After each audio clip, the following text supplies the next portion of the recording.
but what Narasimha Dev makes, which noise?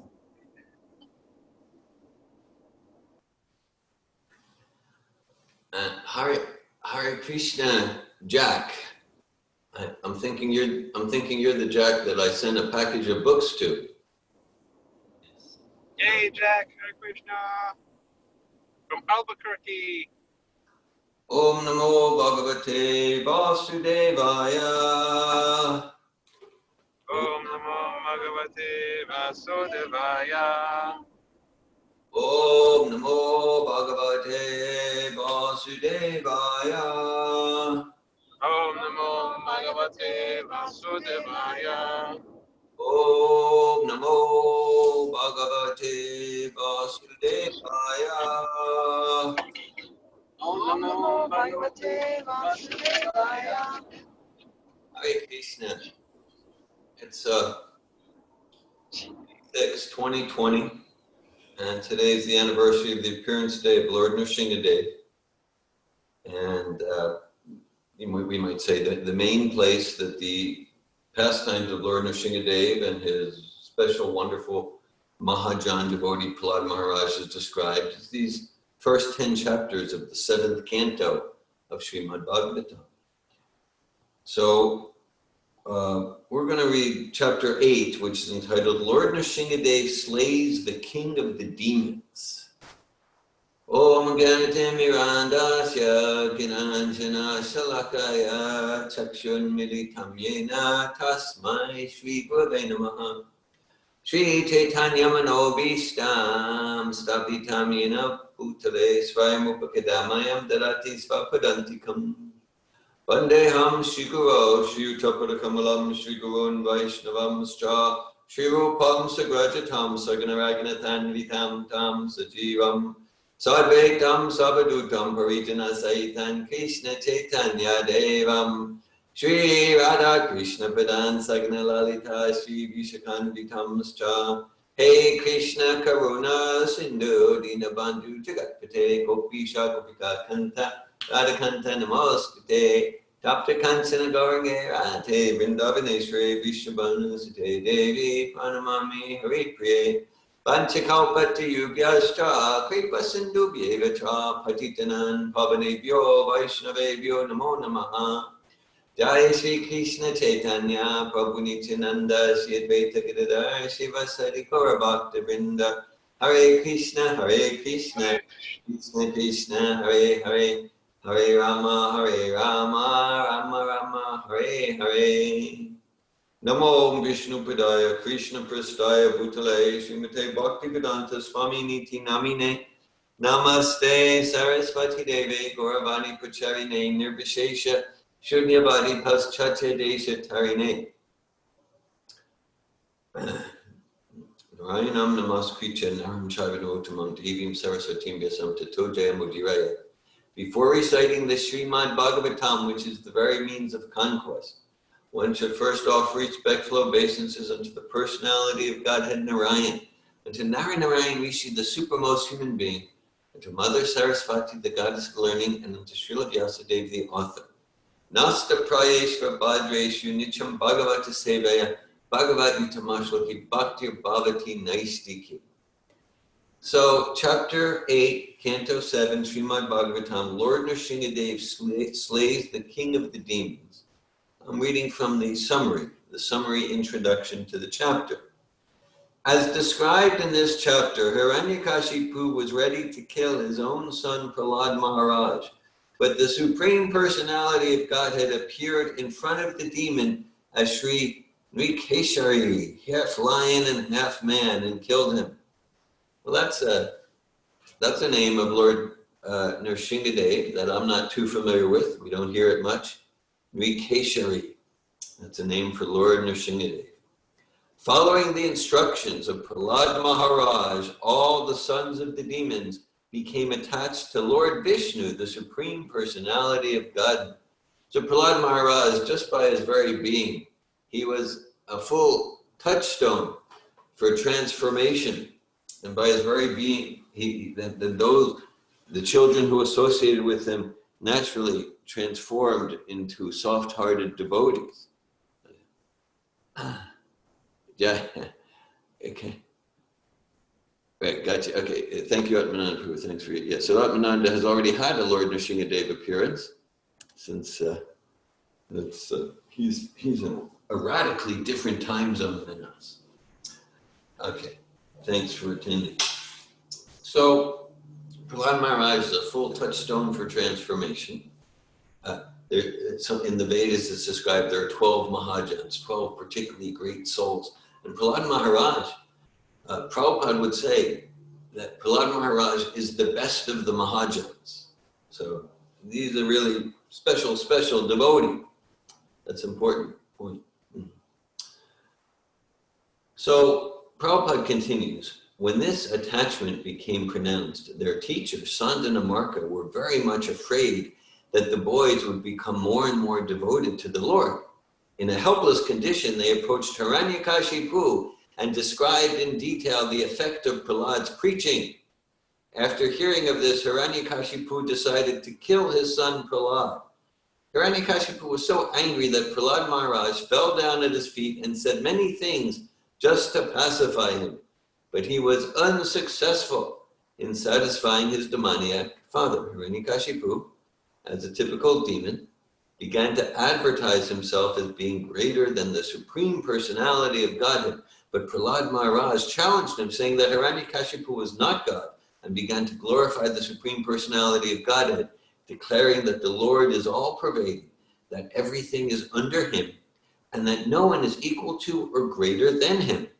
Thus, he requested his father to be submissive to the omnipotent Supreme Lord.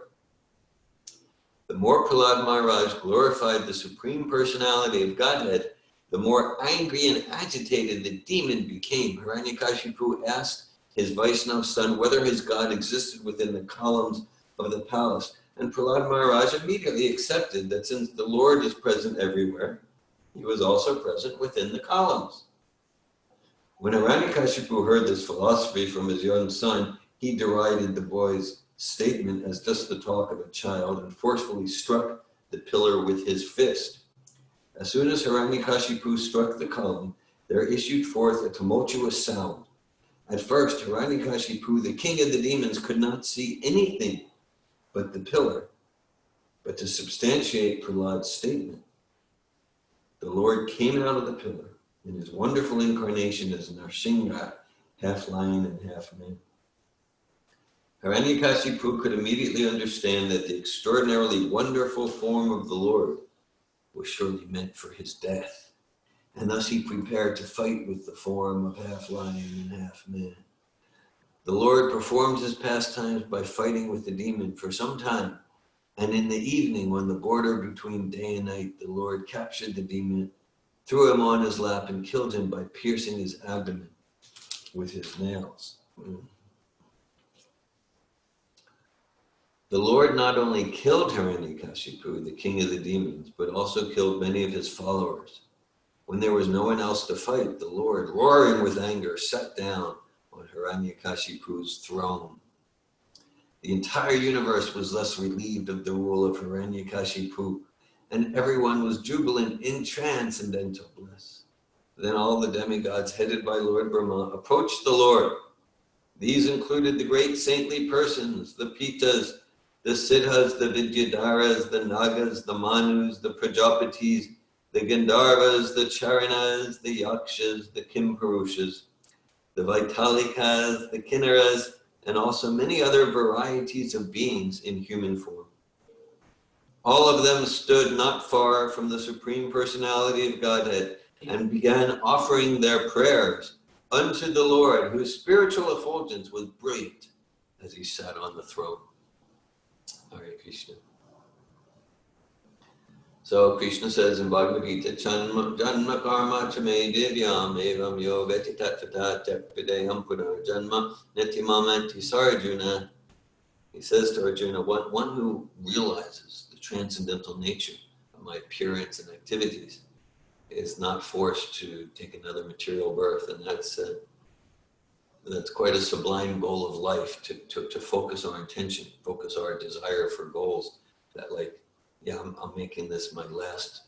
I will not be forced to to take birth in another material body again. Janma Mrityu Jara Vidhi Dukadosha Nudarshanam.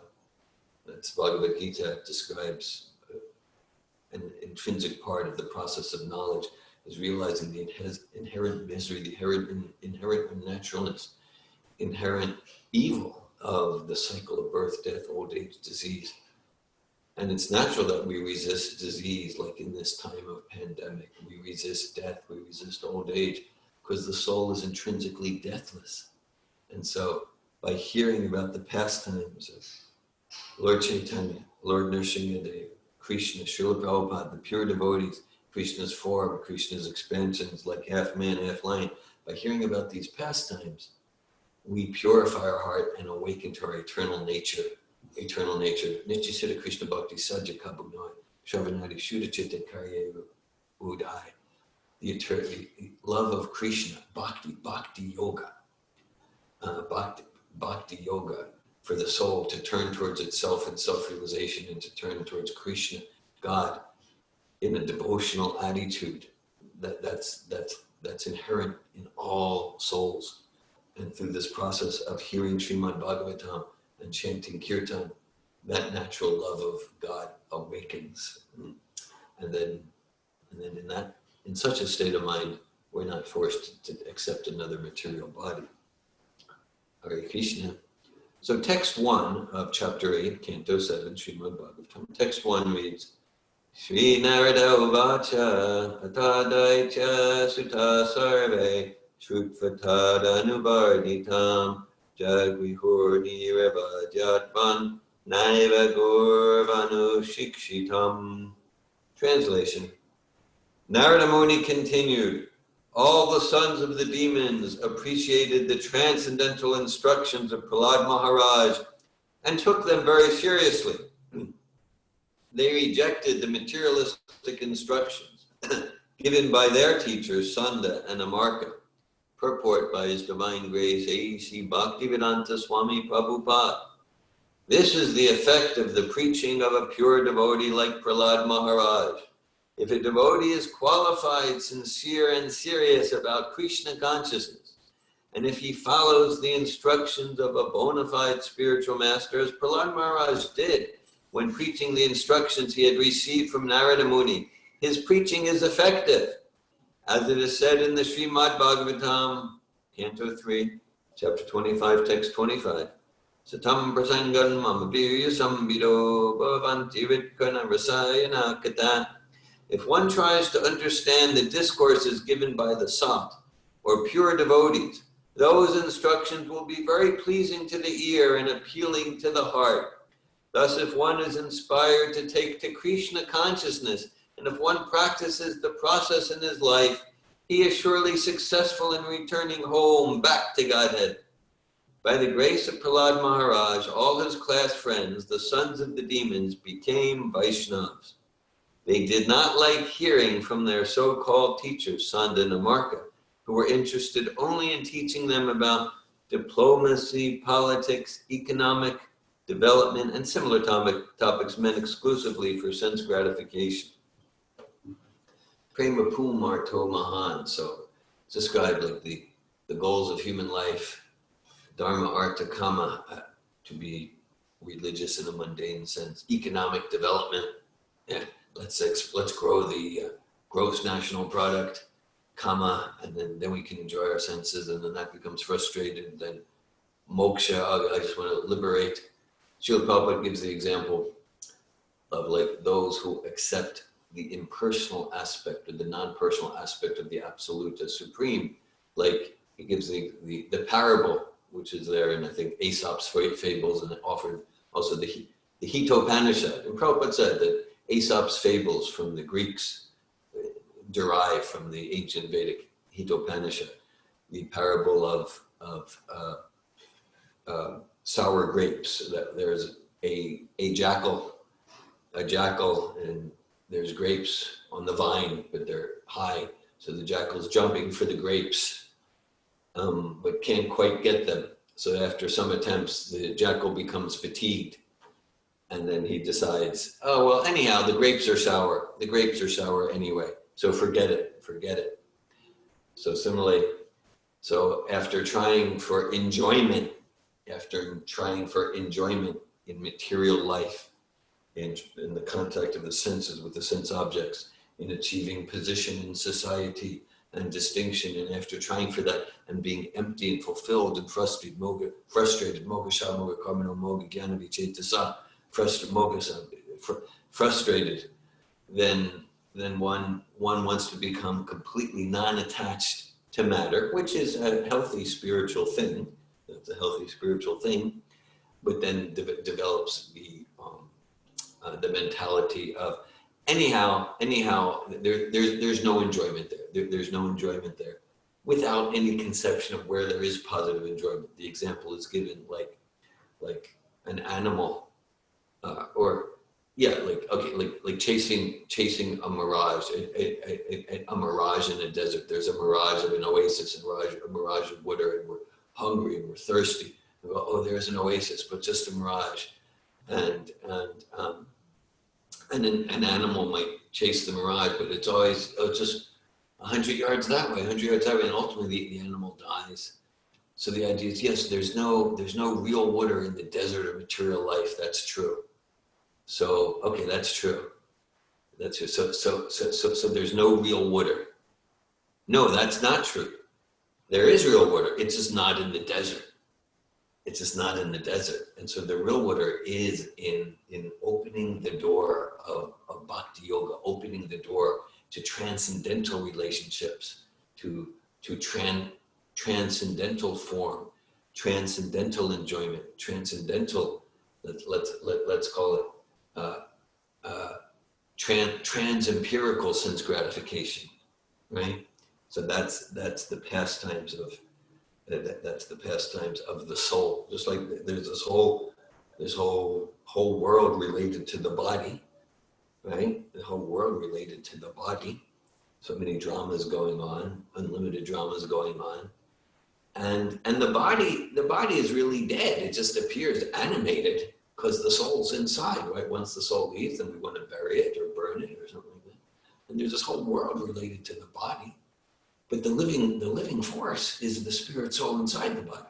So it makes sense. There's a whole world relating to the spirit soul, and by this, these are windows to the spiritual world. By studying the pastimes, immersing our consciousness in the pastimes, and so Prahlad Maharaj is completely absorbed in Krishna consciousness. So I used that phrase earlier. He's a touchstone for transformation. So all his schoolmates, they became completely attached to Vishnu, completely attached to Krishna. They're completely attached to Krishna. And this is very pleasing to Srila Prabhupada, very pleasing to Krishna, that we cultivate spiritual consciousness, cultivate Krishna consciousness, and share it with others. And to the extent that we're pure in heart, without motivations for my own, it is sometimes said, God does incredible things through those who don't care if they get the credit. So to the extent that we're free from motivations, then that's potent. That's potency.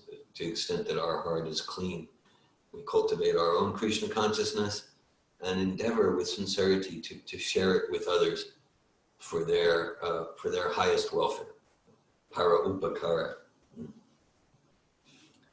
Hare Krishna. Let's go on to text 2. Atacharya sutastesham utimekanta samstitam alaksha bitastvarito ragya avedayadyata.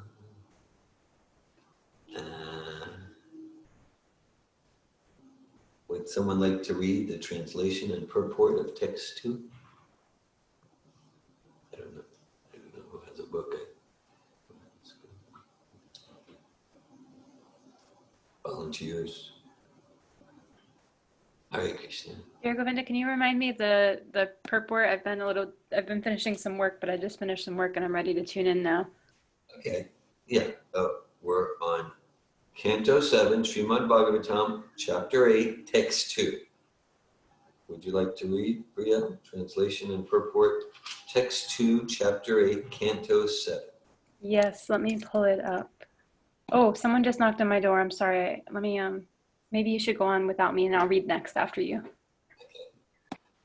When Sanda and Amarka, the sons of Sukracharya, observed that all the students, the sons of the demons, were becoming advanced in Krishna consciousness because of the association of Prahlad Maharaj, they were afraid. They approached the king of the demons and described the situation as it was. Purport by Srila Prabhupada. The words Buddhim Ekanta Samstitam indicate that as an effect of Prahlad Maharaj's preaching, the students who listened to him became fixed in the conclusion that Krishna consciousness is the only object of human life. The fact is that anyone who associates with a pure devotee and follows his instructions becomes fixed in Krishna consciousness and is not disturbed by materialistic consciousness.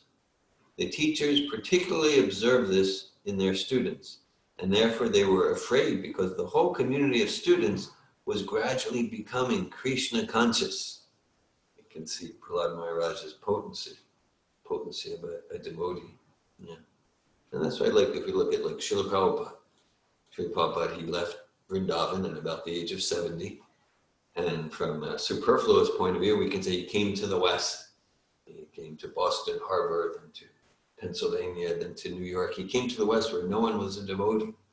But that wasn't Prabhupada's vision. His vision is all of the 13 million people in the New York metropolitan area, of course they're devotees. Maybe they're not aware of it. Maybe they don't identify that way.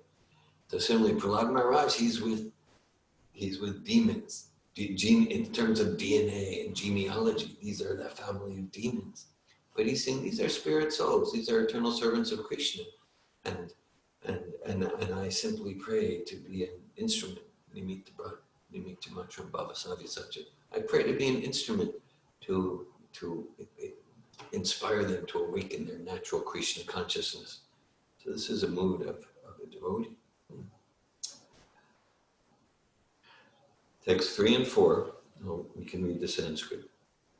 Kopavesha chaladgatra pucham hantum manodadhe kshitva parushaya vacha praradam atad arhanam ahekshamana papena tirashchinena chakshusha prashraya yanatam daftam Adhanjali mavastitam sarpapada hata iva swasan prakriti daruna. I can read now.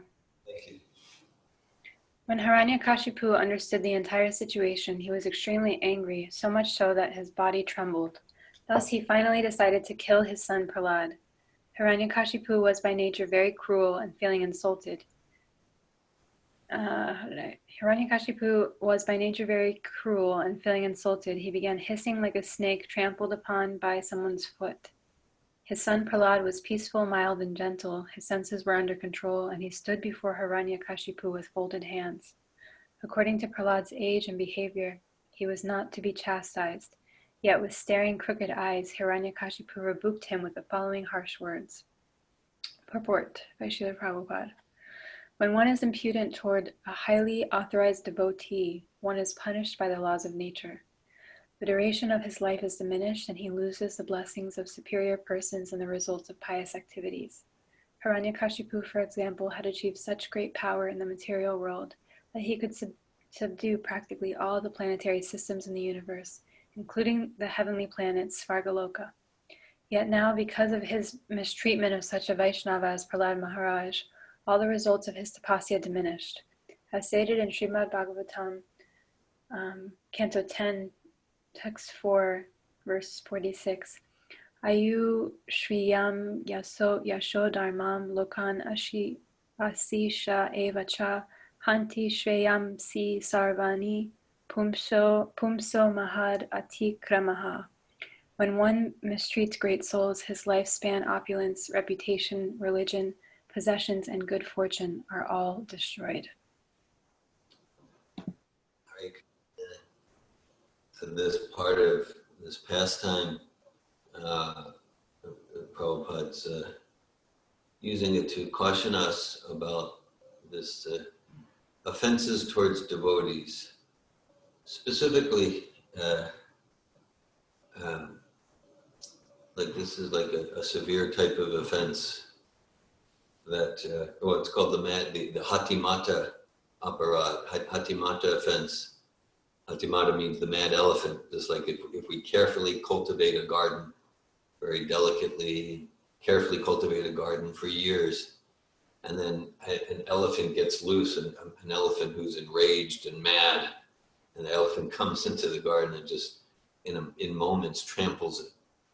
So this is very severe, that Hiranyakashipu, he's so envious. He's so envious of his great devotee Prahlad Maharaj that even the natural fatherly affection, which he had natural fatherly affection, but even the natural fatherly affection, that's completely superseded and overcome because he's so envious. It is said about Hiranyakashipu that he, because he could not control his senses, his senses led him to need to control the entire universe, and so he was able to be very austere for materialistic purposes. And he's like the most successful materialist ever. He was quite, because all of us, we try to control the material energy and end up embarrassed in different ways. Well, he was quite successful. He actually did control. Even the demigods were bowing before him. He was a very successful materialist. But still he succeeded to control the universe, and still he wasn't satisfied. And so because his own son did not worship him as God, as the supreme, he was so enraged. And before this part of the pastime, he tried indirectly to kill Prahlad Maharaj through his assistance in very torturous ways. And so that's a very severe offense when we're trying, because we're envious and jealous, and we're trying to interfere and interrupt and destroy the devotional service of a sincere devotee. Krishna doesn't like that, and the pure devotee acharyas, they don't like that. That's the myth. So then we're really doing damage to our own bhakti lata beach if we're out of envy trying to pull a devotee down and destroy their devotional service. So this is an example of that. Text 5 reads, Shri Hiranyakashipura uvacha he Dorvini Mandatman Kula Veda Karadamaha Stabdam Maj Chasano Vritam Neshe Tvajayamaakshayam.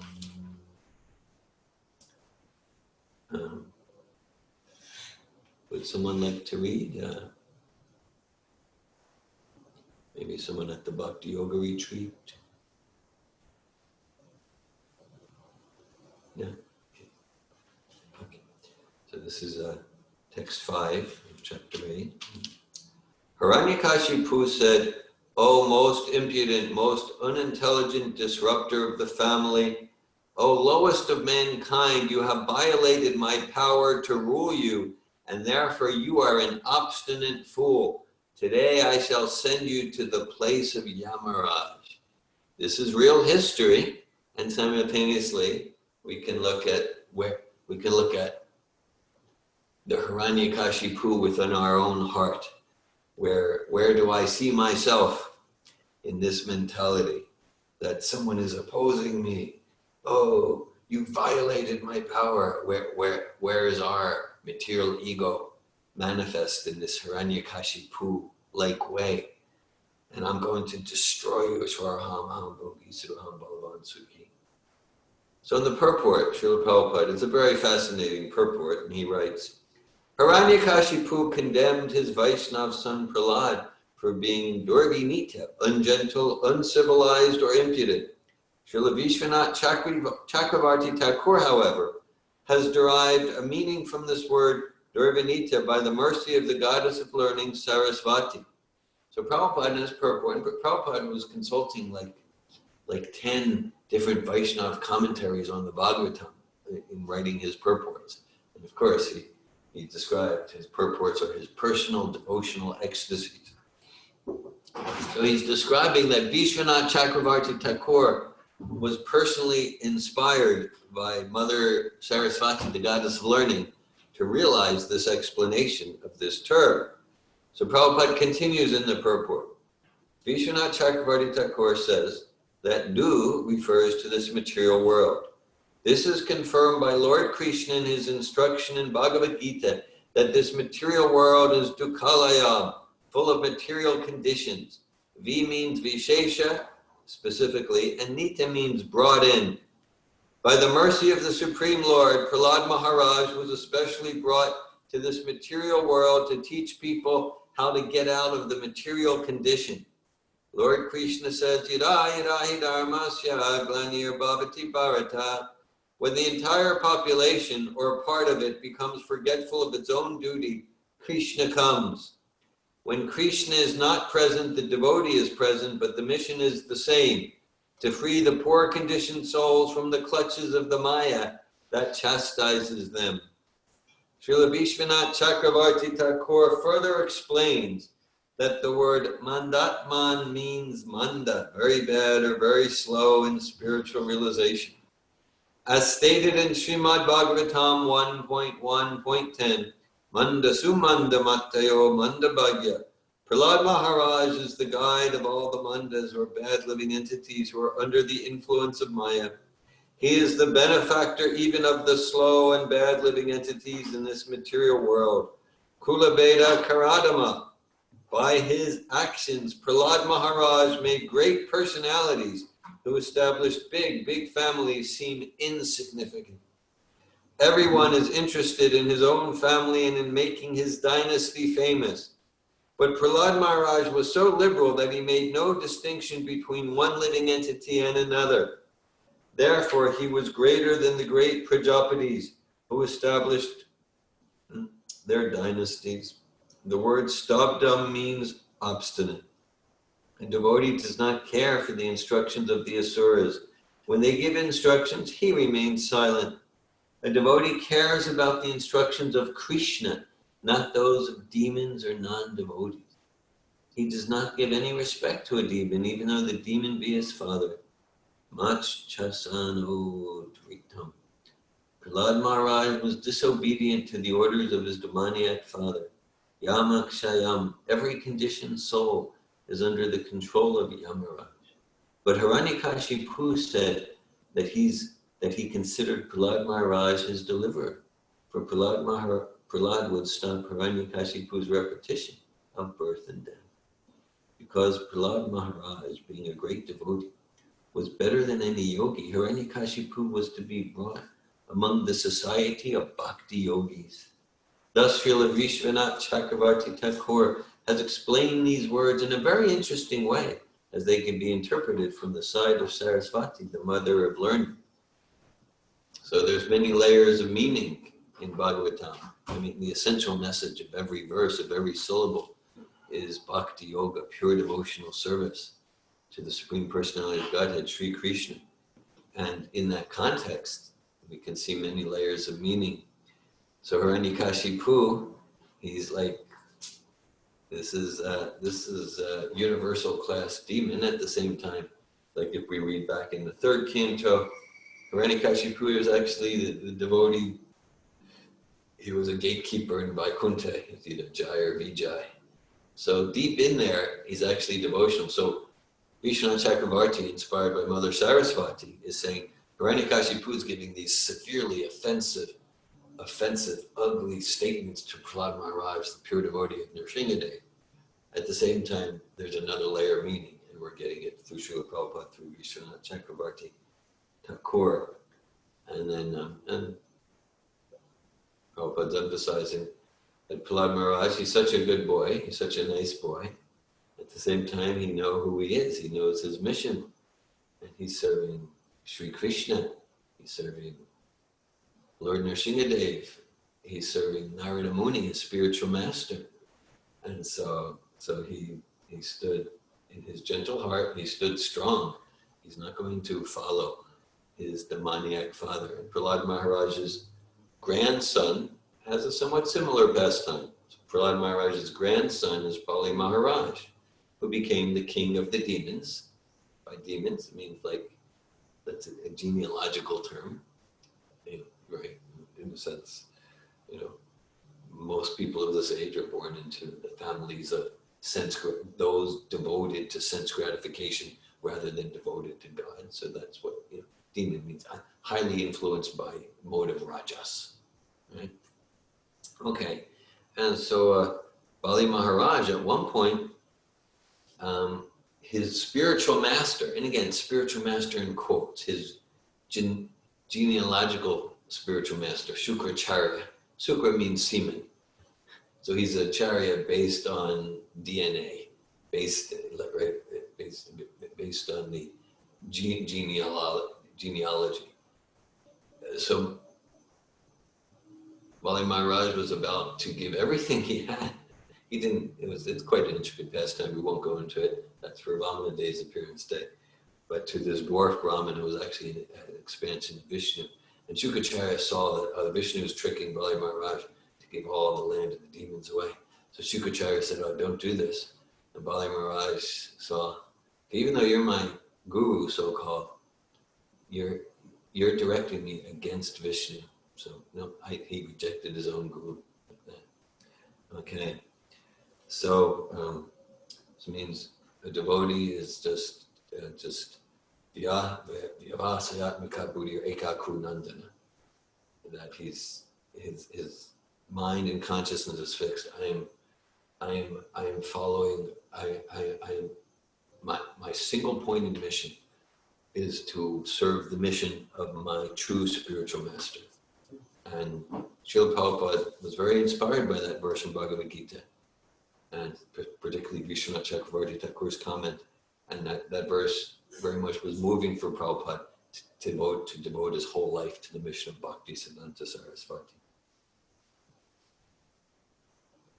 Okay, well, I'm going to read some translations, and we'll read through the plot. We'll read through the plot a bit.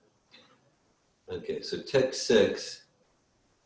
Pudasya yasya kampante trayoloka saheshvara tasya me pitavan mudha shashanam kimbalo tyaga. My son Prahlad, you rascal, you know that when I am angry, all the planets of the three worlds tremble along with their chief rulers.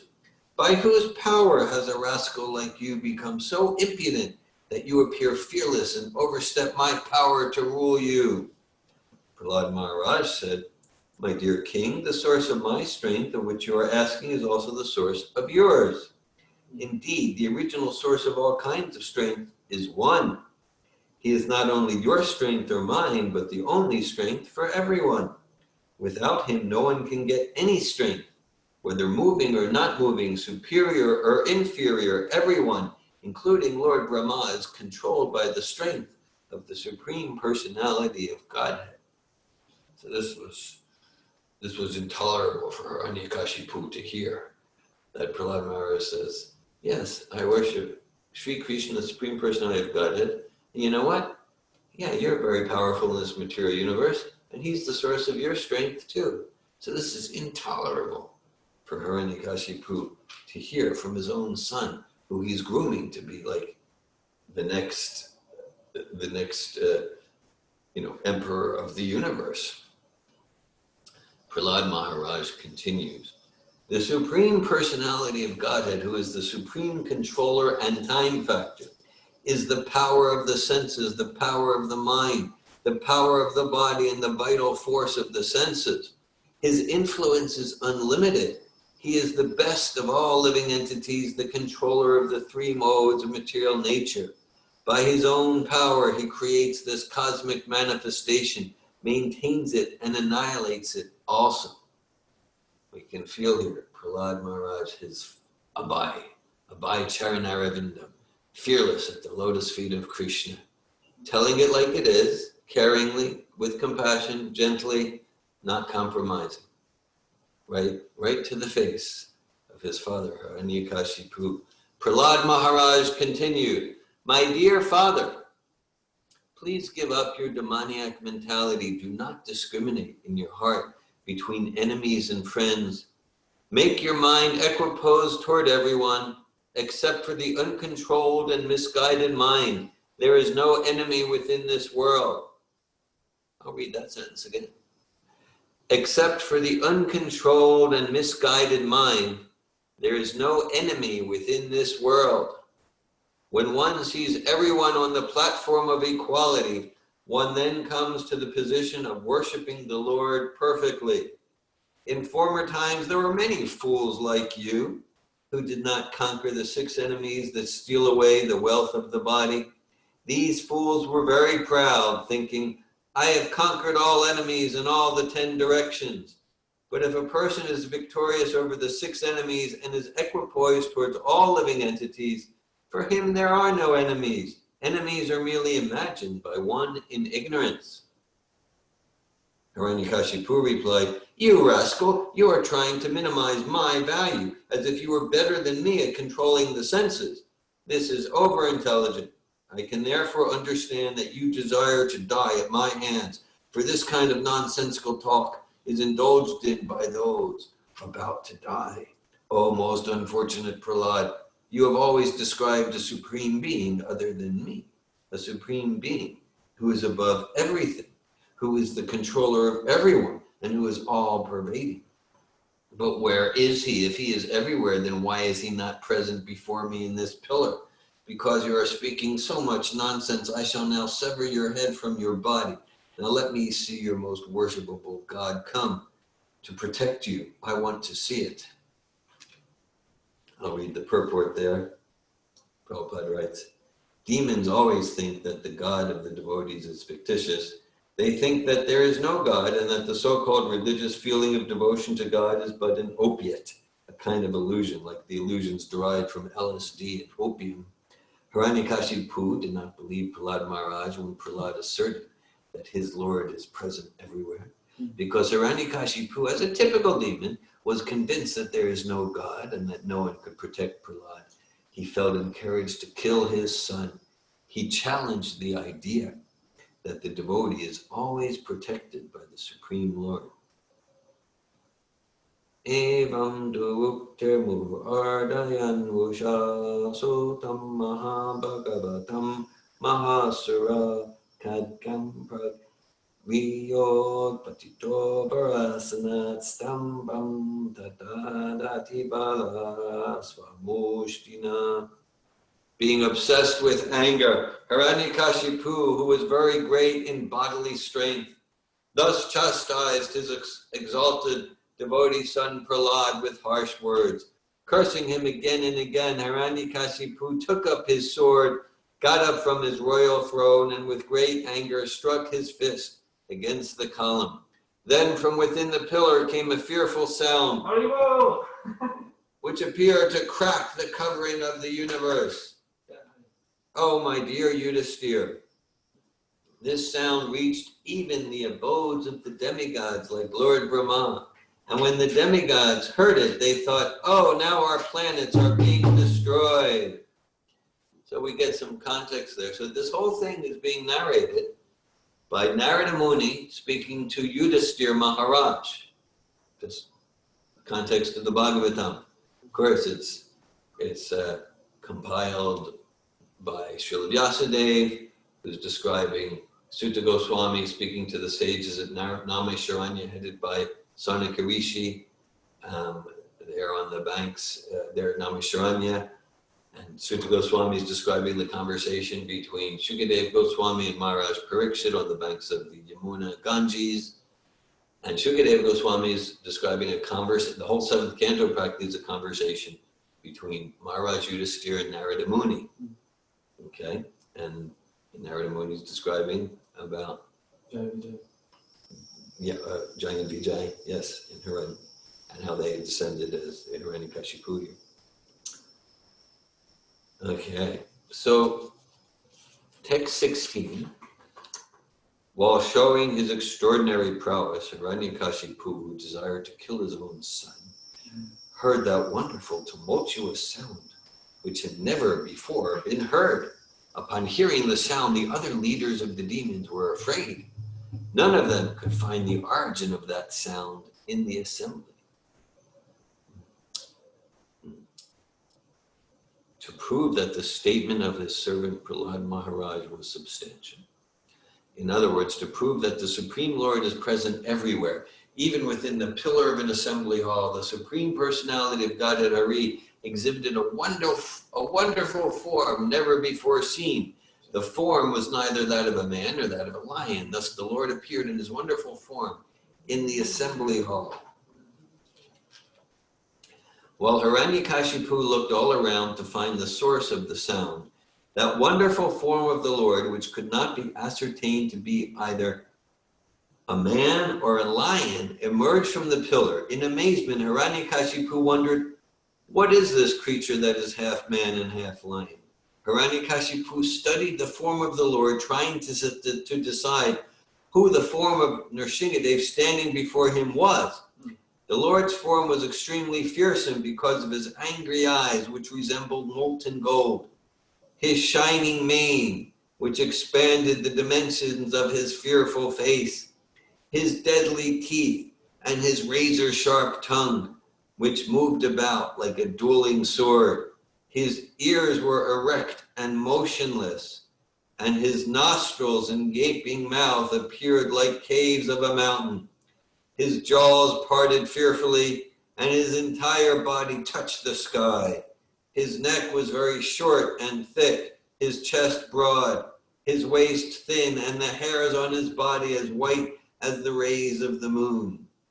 His arms, which resembled flanks of soldiers, spread in all directions as he killed the demons, rogues, and atheists with his conch shell disc, club, lotus, and other natural weapons.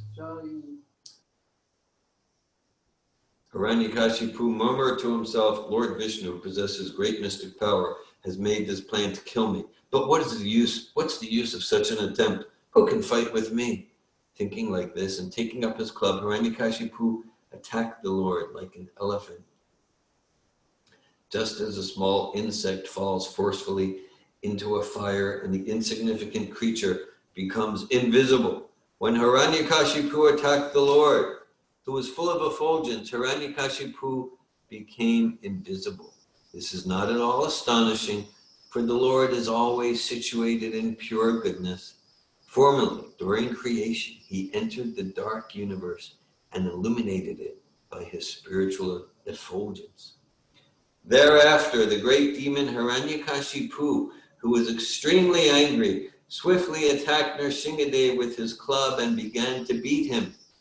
Lord Narasimha Dev, however, captured the great demon along with his club, just as Garuda might capture a great snake. O Yudhisthira, O great son of Bharat, when Lord Narasimha Dev gave Hiranyakashipu a chance to slip from his hand, just as Garuda sometimes plays with a snake and lets it slip from his mouth, the demigods who had lost their abodes and who were hiding behind the crowds for fear of the demon did not consider that incident very good. Indeed, they were perturbed. When Hiranyakashipu was freed from the hands of Narasimha Dev, he falsely thought that the Lord was afraid of his prowess. Therefore, after taking a little rest from the fight, he took up his sword and shield and again attacked the Lord with great force, making a loud, shrill sound of laughter. The Supreme Personality of Godhead, Narayan, who was extremely strong and powerful, captured Hiranyakashipu, who was protecting himself with his sword and shield, leaving no gaps open. With the speed of a hawk, Hiranyakashipu moved sometimes in the sky and sometimes on the earth, his eyes closed because of fear of Narasimha Dev's laughter. Bisvax parantam gahanataram hare vyaloyatakum kulishakshtad facham dvaryuhum apacha dadara lilaya nakheyatahim gabudo mahavisham As a snake captures a mouse or Garuda captures a very venomous snake, Lord Narasimha Dev captured Hiranyakashipu, who could not be pierced even by the thunderbolt of King Indra. As Hiranyakashipu moved his limbs here, there, and all around, very much afflicted at being captured, Lord Narasimha Dev placed the demon on his lap, supporting him with his thighs, and in the doorway of the assembly hall, the Lord very easily tore the demon to pieces with the nails of his hand.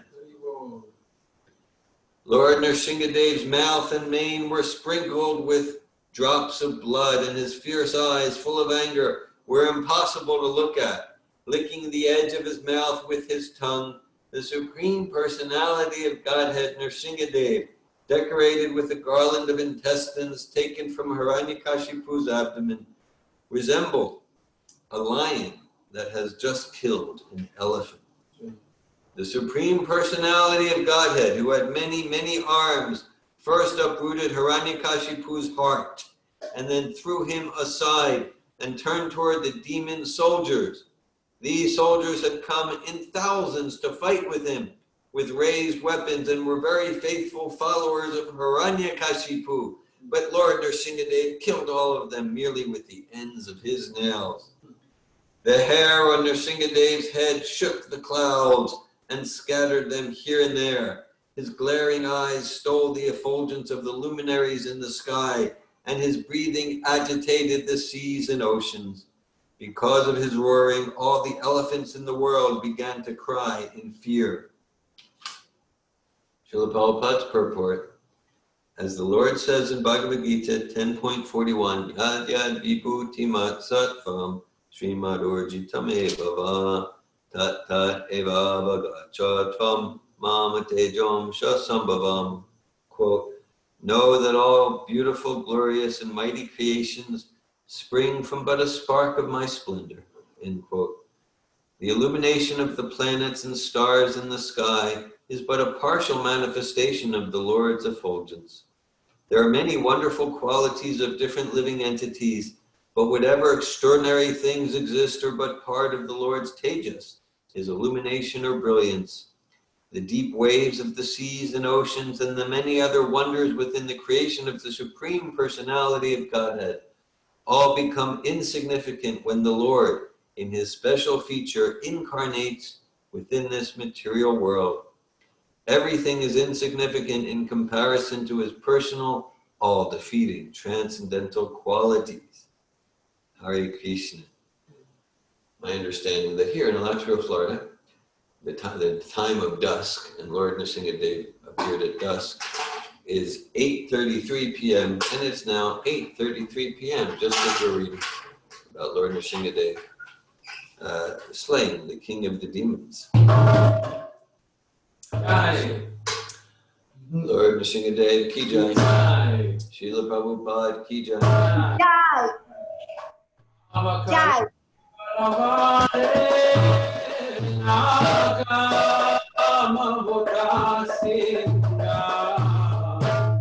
Everybody!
Narasimha Dev Bhagavan ki jai, Govinda Maharaj ki jai, holiness Prabhupada ki jai.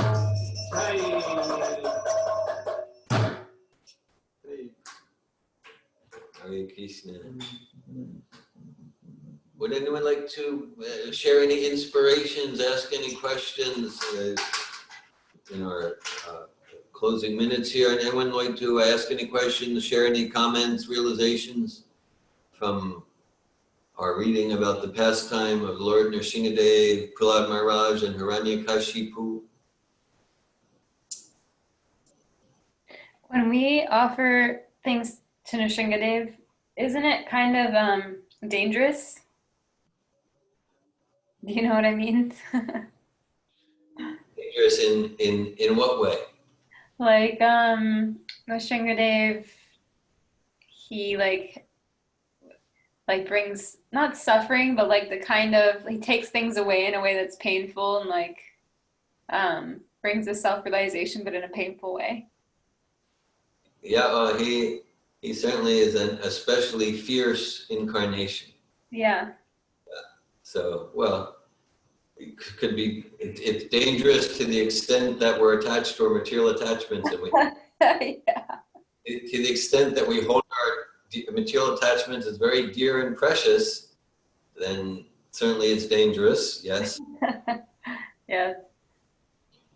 Of course, Lord Narasimha, now, because like as we read on in this chapter, then especially the next chapter, then we'll hear that, yeah, I mean, so this is the quintessential fierce incarnation of the Supreme. And he was so fierce that, okay, we hear the demigods are offered prayers, and we hear that like what the scene becomes. So there he is, all bloody. He just ripped apart the intestines of Hiranyakashipu, killed thousands, tens of thousands of armies and soldiers with just the tips of his nails, and he's just roaring ferociously. And it's because he's so angry that this Hiranyakashipu treated Prahlad Maharaj with such viciousness and disdain.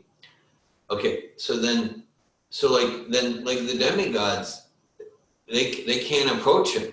They're like, they can't, even Lakshmi herself is kind of like, oh, I don't want to get near him in this. Oh no. Brahma himself is like, I can't get near him. Okay, and then they sort of like Brahma, they sort of push Prahlad Maharaj. Here you go. He likes you. He likes you. Yeah, maybe you. And so Prahlad Maharaj is just saying, oh, okay, like that. So then, there's that fierce incarnation. At the same time with Prahlad Maharaj, he's like a little teddy bear. So Narasimha Dev, he also has that side when he chooses. Okay. He can also appeal to that very gentle, tender, loving side. Hare Krishna. Yeah. Prahlad probably wasn't even up to Lord Brahma's knee. not even close to over, it. like, Right. when did you go up? Yeah. Exactly. Yeah. Hare Krishna. Okay, well, if there's no comments, I'm going to suggest maybe we just another few minutes, and maybe we read another. I have a comment. Okay, comment. Ramachandra. My first day on Sankirtan, after hearing about, that was the first day on Sankirtan in general, and I heard about this pastime too. Yeah. And someone came to me on the street, and he was like literally slamming on this brick, like on the pillar in Concordia, the place where I would distribute books, and he would like challenged me, like, you think God is everything? You mean he can appear from the field? He literally said like that. And I was like, oh my God, it's really happening. So I have a really intimate relation with Narasimha Dev. yeah. There was a reenactment of the pastime on your first day of Sankirtan. Okay, so I can read another verse and purport or two. Text 33. Gyalsta chatok shipta vimana sankula pratsar patakshma shapada pitita shaila samut petura mushiram hasa tat tejasakam kakubo narejire. Airplanes were thrown into outer space in the upper planetary system by the hair on Narasimha Dev's head. Because of the pressure of the Lord's lotus feet, the earth appeared to slip from its position, and all the hills and mountains sprang up due to its intolerable force. Because of the Lord's bodily effulgence, both the sky and all directions diminished in their natural illumination. Srila Prabhupada's purport. That there were airplanes flying in the sky long, long ago can be understood from this verse. Srimad Bhagavatam was spoken 5,000 years ago, and the statements of this verse prove that the symptoms of a very advanced civilization then existed, even in the upper planetary systems, as well as in the lower planetary systems. Modern scientists and philosophers foolishly explain that there was no civilization prior to 3,000 years ago, but the statement of this verse nullifies such whimsical judgments. The Vedic civilization existed millions and millions of years ago. It existed since the creation of this universe, and it included arrangements all over the universe with all the modern amenities and even more. Yeah, so Prabhupada's exposing gross fallacies of modern disciplines like anthropology and history, like that. Because like the Vedas, which are eternal, you might say they were compiled, they were revealed in writing about 5,000 years ago. And they describe not just airplanes, they describe different types of airplanes. They describe different, I've heard that the Nazis studied the Vedas for rocket science, and of course, there's in the higher Veda they were doing brain surgeries and things like that. Cloning. Yes, that's there in the Bhagavatam, and there's a chapter in the third canto of the Bhagavatam where it describes. It's called Calculation of Time from the Atom, where it describes the primal unit of time is the time it takes for the sun to traverse the width of one atom. And it's a very precise, and so many astronomy, so many things where, well, in some instances the West hasn't come there yet, but in some instances maybe 150 years ago the West was beginning to open up to that knowledge. So that, so just those facts, that reality points to not the, the ancient culture in that part of the world being primitive, just the opposite, that our modern so-called science needs to revise its whole paradigm, which is threatening, because it really threatens the whole paradigm of evolution that we, modern Western industrial humankind, is the crown of creation. Because if we look at it, no, actually there's devolution happening, but that's a threat to our whole socioeconomic ego and things like that. Yeah, they really made like a matrix of understanding of what our, like a matrix of a man-made matrix of our vision of what we are in the universe, and it's all in retrospection to history, mankind, and like how we see things through the vision of our little scientific tools and all that stuff. It's like really disconnected from the functions of the universe and I call it the pseudo-scientific evolutionary lens. And just like even if we look at, say, language, okay, so a language like Sanskrit, it's known to be the most sophisticated, structured language. This is very interesting because this torpedoes the whole evolutionary paradigm. Language, Sanskrit is known as the mother of all languages. And it's so much more structured and organized than like modern English, Spanish, French, German, things like that. Okay. And Sanskrit, this is eternal, but historically it's going back 5,200 years or so. Okay. So then, based on what I read in linguistics, they just have no explanation, because the idea was, okay, there was like, there was animals, and then Cro-Magnon man, and there was like kind of these barbaric cavemen, right? And then boom, Sanskrit, right? And then clearly language, even if we look at English, right, would we say, let's say, the English of the time of Shakespeare was so much more primitive than the English in downtown Detroit today. It's evolved so much. No, clearly, even like if we look at English a few hundred years, things are devolving. 10 years ago. Even 10 years ago. Good point, Ramachandra. That's true. Even 10 years ago. Yeah. I don't think they had mumble rapping 10, 15 years ago. For example, yeah. So, okay. And then if we look at the meta view, the larger view there, then we can see, and they have no explanation. Like in terms of evolution, you would have the more crude languages first. But you have Sanskrit, just out of cavemen. Okay.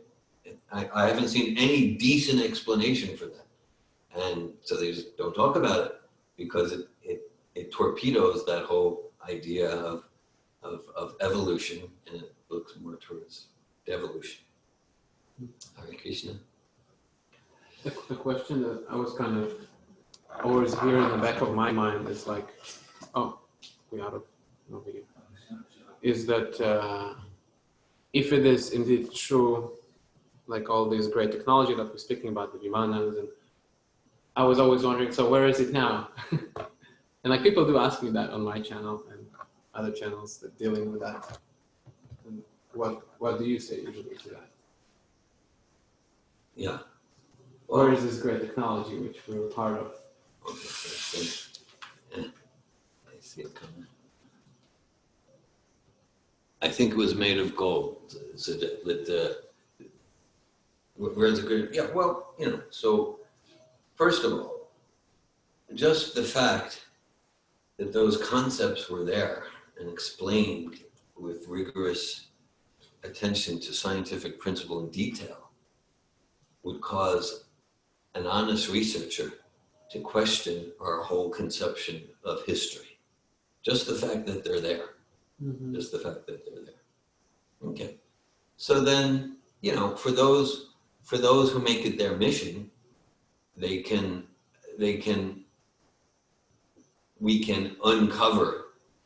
uncover these ancient Vedic arts and sciences. And, Prabhupada did emphasize, he does want these ancient Vedic arts and sciences to be revealed and uncovered. Mm. And, for some devotees, that might be their service.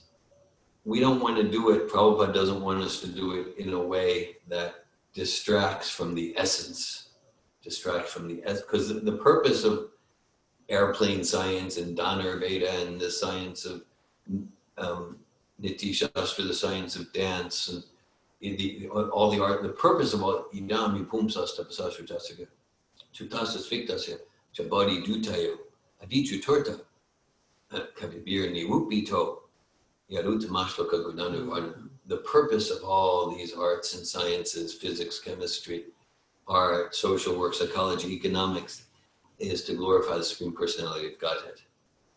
So, yeah, so basically they became degraded through the ages, and so people no longer have the intelligence or power to manifest them. And in themselves, they're not so important unless they lead to increased bhakti yoga. So those who are dedicated to bhakti yoga, those who now know how to put the one in front of the zeros, sure, for some it could be the service to uncover and reveal these ancient Vedic sciences and arts without getting distracted in the endeavor. Thank you. Hare Krishna.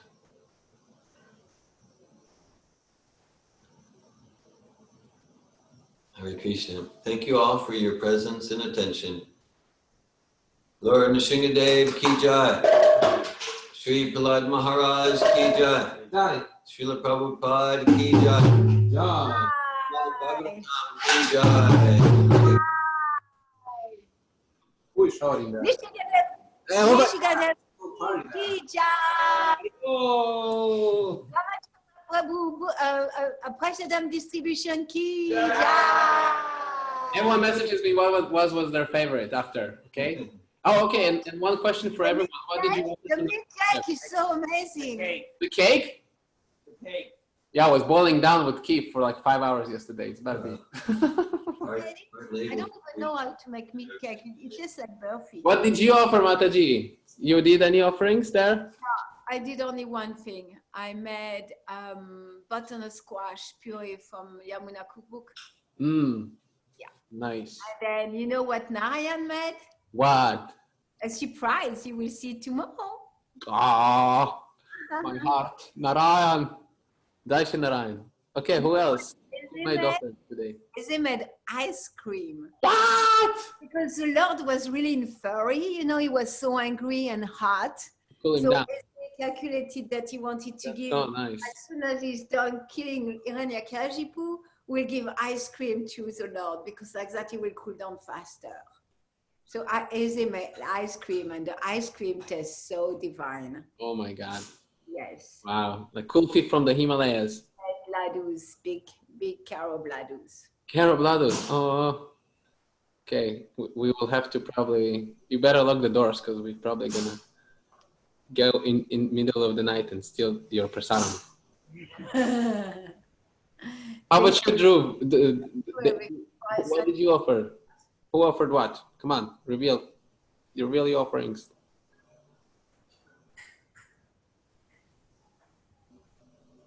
No offerings? Okay. Brielle, did you offer anything? Eva is trying to speak. No, not today. Okay. Did you receive Prashadam? Yes, Bhaktarivan. Did you have the cake? Yes, pineapple sabji and other sabjis by the Dhira Govinda Prabhu Ashram collective over there, Ramachandra and Keith and Leah. And Ryan, what was it? Was it? I think my favorite's like a coconut chutney. Aye. My favorite too. Wow. It was just awesome. Yeah, it was so good. We have a whole bowl of that still. I made so much. Thank you, Eza and Ryan, for getting all the boga. And Leah, she drove us with Keith. And Keith helped me with the cutting the whole afternoon. Amazing. And thank you all for inspiring us to serve. Thank you so much. Tusyanti Charamanti Cha, serve one another. Hare Krishna Krishna. Prabhu, thank you Hare so much. Krishna, thank you. Narasimha. Have a good night. Dream about Narasimha Dev in his happy incarnation or angry. Oh, and Jack, thank you so much for joining, accepting my invitation, joining the session tonight. See you more, hopefully. Hare Krishna. Hare Krishna, Jai Narasimha Dev. Jai Narasimha Dev. Jai. Hare Krishna. Hare Krishna. Oh.